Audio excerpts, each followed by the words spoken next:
This week on Mind Your Own Business, why all customers are not equal.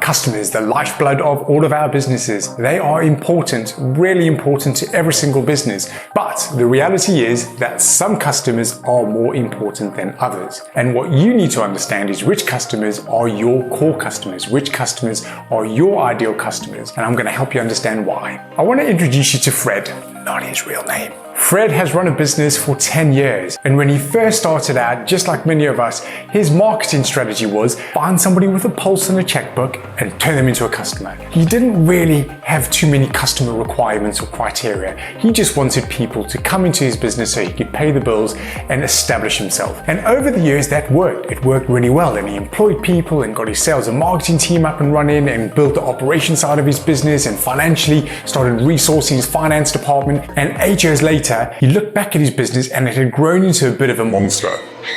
And Fred was really tired and he didn't quite understand how it got to the position that it got to. He was a successful business owner. He had lots of turnover, but things were much more stressful than they needed to be. He had an epiphany, and he had his epiphany because he had been paying attention. He started noticing that in operations, there were just some customers that he wasn't set up to deal with properly. And over the years, he had taken on all of these big customers and small customers and complicated customers without really understanding what he was really good at operationally and what he could deliver with good margins and with consistent quality.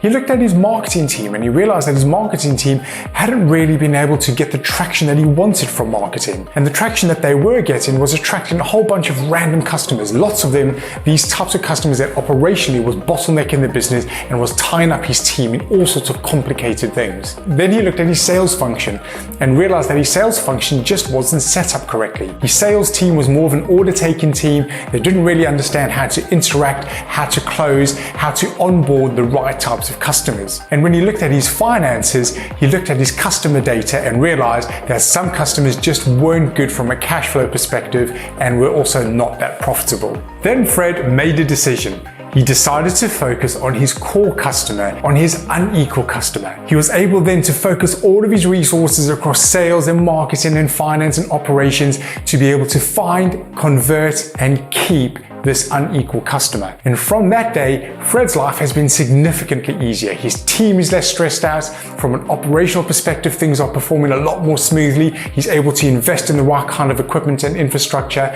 And from a financial perspective, things are good. So the key lesson for you is you need to be like Fred. You need to go and find your unequal customer to help you create scalable, sustainable growth in your business. I'll see you next week on Mind Your Own Business.